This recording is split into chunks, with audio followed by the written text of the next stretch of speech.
Hello everyone, welcome to Shannon Confidential. I am Shannon, your host, and this podcast we discuss life, love, and everything in between. And if you've been with us for the past 2 weeks, we have been talking about attitude adjustment, and this came about because I was taking a course from Professor Lori Santos of Yale University. Her online course is The Science of Well-Being is spectacular. You start off by, you do happiness tests that goes through your level of happiness. She goes through so much research, so many studies, so much science involved in it, which is what I love. I love the nerdy stuff. It's a lot of fun. She's easy. Her lectures are easy. I just can't say enough about it. I strongly suggest all of you take it. She also has her own podcast called The Happiness Lab. Honestly, Professor Santos, you're amazing. So I have been savoring her course by paying it forward to you. So the past 2 weeks I had part 1 and part 2. So welcome to part 3. This is your mind makeover. And I want to welcome you back in. And what I'm doing is just paying forward or savoring all the parts of the course that made the biggest difference to me as far as judging my happiness, putting it at what level I thought it was, and where I needed to actually work on it myself. I think I'm a relatively happy person. I did realize that there's some areas where I could have worked to be a little bit happier.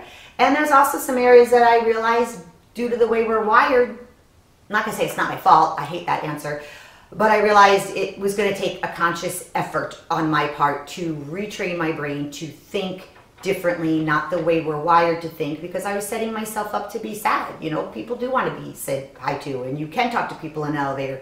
And normally I would have just kept my mouth shut, thinking that was probably the better course of action, but I realized it's really not. People want to be talked to.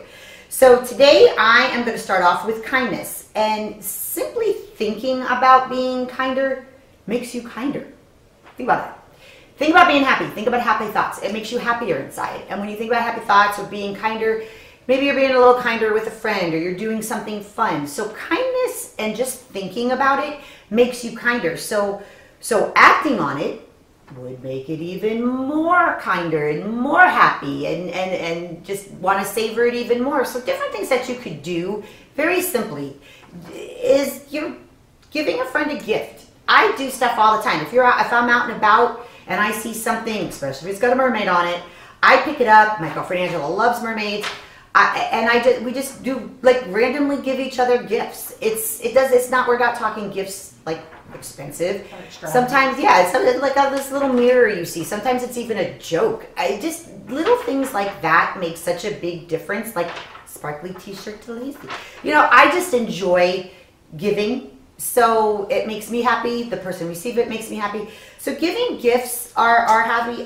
Go get a cup of coffee with a friend, glass of wine. You know, it's little things. Have them come here. You don't even have to go out. Have them over. Just have a glass of wine. You don't have to always have a party. You don't have to have hors d'oeuvres and, you know, different food out. Just a spotless house. Yeah, exactly. Just, you know, just really just have fun. Just savor that time with a friend that makes you happy. And this is going to be one area where most people think of it more as an effort than something that'll make you happy. But this is also, if you go back to part 1, our intuitions are off. I strongly suggest doing something that requires you to volunteer your time. Now, I know a lot of people say, volunteer, I have no time, I haven't done it. First of all, your time management is not my problem. I'm here to make you happy. So, find time to volunteer. I know I used to do this with my kids all the time. One time, and this is a local organization here in Broward, LifeNet for Families.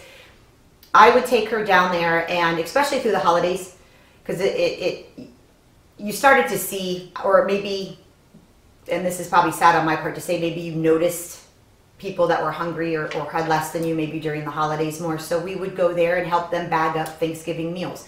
Yes, you're there all day and you're working in a warehouse. There's nothing at all glamorous about feeding the hungry. With that said, there is, not only does it make you happy that you helped those in need, even just by bagging up meals that they can take home and be happy to spend with their family, it definitely was a reality check for you to remember what you have. And that goes back to part 1 of my series, Appreciation. That is a huge reminder when you're doing something for those less fortunate as you, and that's all that it is. They are not less than you. They are not below you.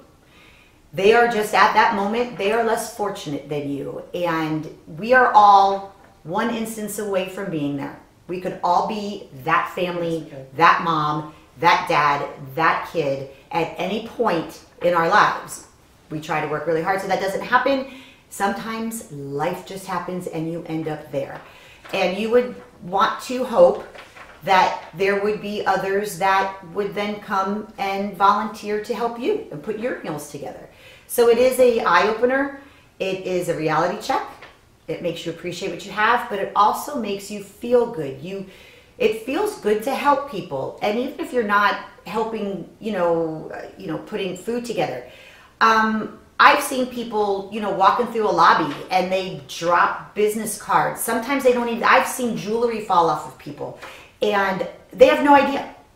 And I've seen it fall down. I'll pick it up. I don't care if it's a random receipt that looks like garbage. I don't care. If I see somebody drop it, I will chase them down to bring it to them. So these acts of kindness don't have to be extreme. They could be anything, but I strongly suggest volunteer time. It does matter. I was once a cheerleading coach for a high school, and if you have a child in high school, you realize volunteer hours are required to graduate. And we went above and beyond. We did so much volunteering. You can volunteer with special needs programs. I once put together a flag football program out in Parkland for special needs kids. It was the most rewarding and amazing thing that I've ever done in my life. Sports Illustrated Kids contacted us. We made the cover of Sports Illustrated Kids that year. We were the Sports Illustrated Kids Team of the Year. It was a special needs flag football program, and it was absolutely incredible. Not only did it help those families for the kids that maybe thought they couldn't play football, also the kids in high school to earn their volunteer hours. They would be their buddies and they would help them on the field. They push their strollers. We had all sorts of disabilities, blindness, they were in wheelchairs, cerebral palsy, all sorts of needs where these children still wanted to play sports. They still were active, but they didn't have the ability to play it in the league. So we put together a league. Maybe that's what you could do. Don't volunteer, make a league. Anyway, it was incredible. I'll never forget those kids. I'll never forget the program. But just that volunteering and helping those who need it is so rewarding. It will make you so happy. And again, this is all about being happy. Social connections. Now, sometimes it's fun being a hermit, but quite honestly, it's not healthy. Being out and about and being social, to some of us it comes very naturally. To others, we're a little bit more shy, and then there's some people who just like to be alone. I'm not saying any one person is right. What I'm saying is those social connections do lead to more happiness. You've got to talk to people, hear what they're doing, get excited, let them savor their experiences to you, and you then can enjoy them. It's that social interaction. You're also less likely to die prematurely. So you want to get out there and make some friends, live longer. You're more likely to survive a fatal illness. You need that support. There's, my dad being one of them, he had cancer. And I have to tell you, his mindset, that positive mindset and being so surrounded by the family and friends, that support system, I truly believe, yes, there's medications and there's certain procedures you have to do to fight cancer. But I am a huge believer in your attitude. And when you have that support system and you have that social circle, you need that, especially when you are reaching down to the depths and you're sick and nothing tastes good and you don't want to die. You need that. Sometimes you need some really strong shoulders to hold you up. And that is that social connection. And honestly, you're even less likely to be a victim of a stressful event. I don't know if maybe it's your support system that keeps you calm, keeps your heart rate down, but these are all health reasons to have that social connection, to have that bond with friends. Now, I'm going to quote a barbarism here, and if you know Lacey or ever met Lacey's mom, you'll know who that is. But she said, you have to be kind to everybody, but choose your friends wisely. And that is so true on so many levels, but especially when it comes to social circles and health reasons, you don't want just the friends. You want the friends that are going to be there when you need them. because that's your support system, not the ones that will just, they want to get together when times are good. It's the friends that you got to lean on. They help with the meals, or walking your dog when times are tough. So choose your friends wisely for a few reasons, because she also says bad company compromises character. So you want to surround yourself with those really, really good people. Thank you, Barbara. And I've seen this a lot in some of my friends that can get, especially with this pandemic going on and the different unrest that's going on throughout the country. There's the one thing you can control is your mind. You cannot control someone else's behavior. You cannot control a lot in this world, but you can control your mind. So you do have to try to keep that chaos out, where you don't want to go into that default mode when you don't have activities going on or something. Again, going back to part 2, using your core strengths, doing something you're good at. Maybe it's an art project. You paint by numbers, hang it up on the wall. It doesn't matter, but you have to have that mind control so you don't get lost in the thoughts, because I've never seen worry handle anything. Worry causes wrinkles, worry causes stress, but I've never seen a problem solved because someone worried it into being solved. It's done nothing but cause a problem. So you have to control your mind to get out of that worry, get out of that mode where you're comparing and looking at this social media or that social media. Look at your own life. Be appreciative of your own life. So and that's all here. All that chaos, a lot of it can be eliminated if you just eliminate the nonsense. Who cares what other people are doing on social media? Who cares how much money someone else is making? Who cares what anybody else looks like? And who cares what they think you look like?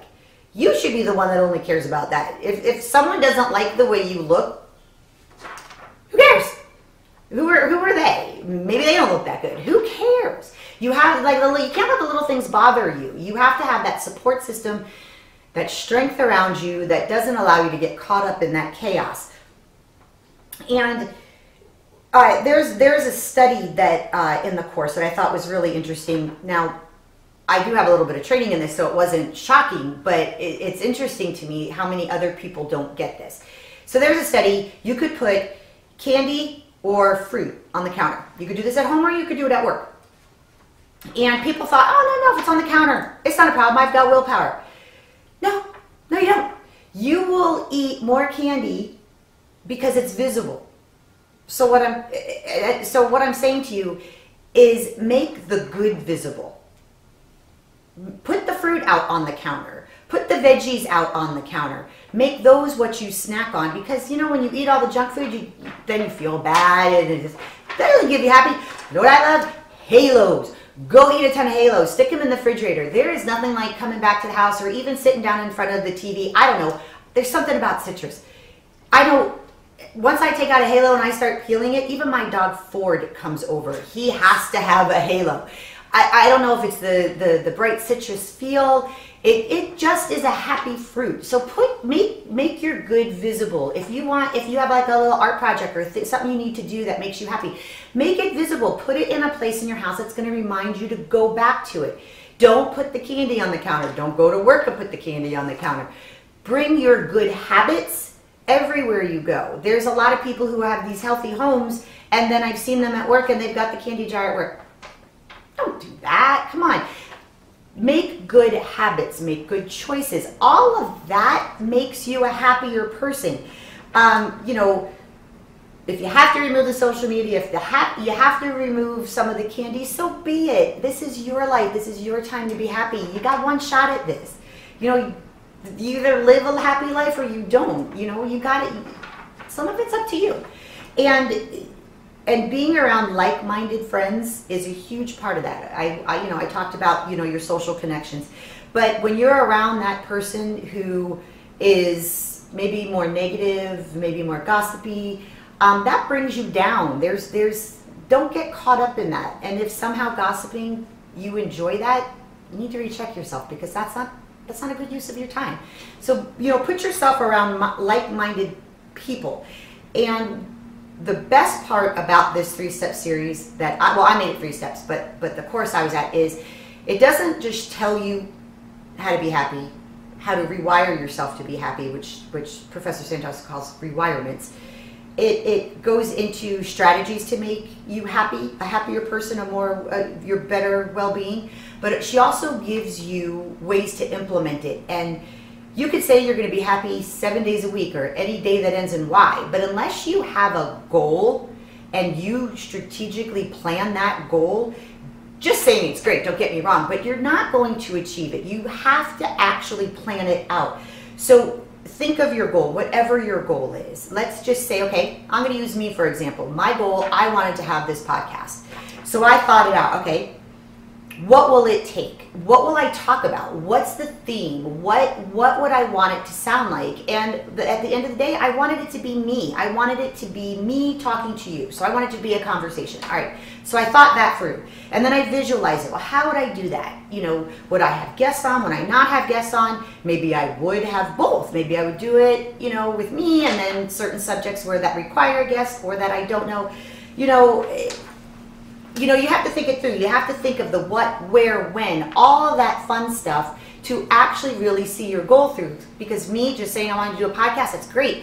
But what I didn't realize is all the other stuff that's involved. And all the other stuff is having your platform, having it, connected to your social media, getting it out on Apple Podcasts, recording it, downloading all of the stuff that you need to produce that recording, getting the graphics together, getting the music together. There is a lot more involved than just saying you wanted to do a podcast. And I had to think all of that through. And I had to think about my obstacles. Where was I going to do it? How was I going to do it? I was no longer working. I quit my job to reach a goal, to fulfill another dream. I went back to school in my late 40s. I went back to college and finished college in my late 40s because I wanted to go and get a degree in crime scene technology. I now have a degree in crime scene technology, crime scene forensics. It's amazing. That is a passion of mine. I've always wanted to do that. And I went back to school. I did night school. I went through it with Matthew. What was it going to take? What were the hours? What would be the homework? What are my obstacles? You must look at your obstacles when you're planning your goals, because that is the biggest one point that is going to set you back. Address them head on. Be honest with yourself. And there's a funny little word that Professor Santos used when you were doing this planning of your goals, and she calls it the whoop. Now, Darlena, whoop, there it is. Always, as soon as she said it, actually reminded of you. All of my Miami Dolphins cheerleaders that year, whoop, there it is, the sideline routine. Sorry, had to go there. Anyhow, the whoop stands for wish. Think about your wish, your goal, your wish. What are you trying to achieve? What do you want to do? And then O is the outcome. Visualize that outcome. Visualize yourself in front of the lights. Visualize yourself on a crime scene. Visualize yourself teaching a class, being a dance instructor. Visualize, really feel it, because that will make it real. And the other O is the obstacles. You must address your obstacles. Until you acknowledge what could get in your way, they will get in your way. So go through your obstacles and then put together your plan, your if-then plan. If I do this, then this will happen. So you have to whoop it. Wish, your outcome, your obstacles, then your plan. Whoop the hell out of it, and you will be so much happier. You'll achieve your goals, and who doesn't enjoy achieving their goals? So that's what I want to say. That's what I have to say. That's the end of my part 3 series of Your Mind Makeover. We will be following all of this up, because if I ask you to implement it, of course I have to too. We will be following this up with random acts of kindness. I will go out with my videographer, Lacey, and my daughter, Taylor, if she joins us, and we will be doing random acts of kindness throughout the city. It's a surprise what we'll be doing, but if I can do it, you can do it. Thank you.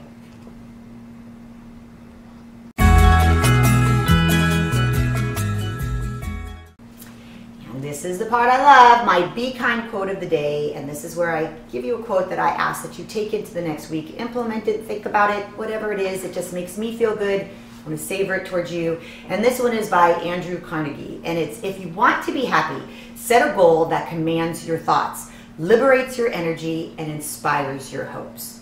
Good luck to all of you.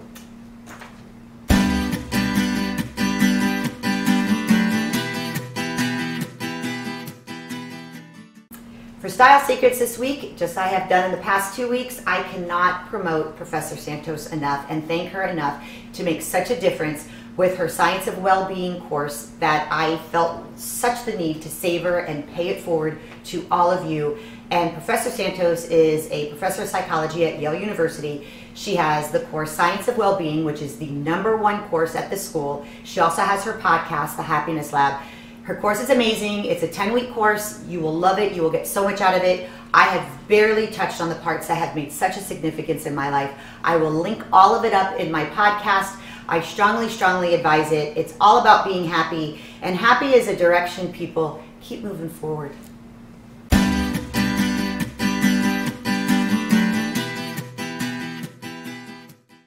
Thank you, everybody, for all of your confidential questions, all the emails I'm receiving, the support, the kind words. Thank you. Thank you, Holly, for writing in.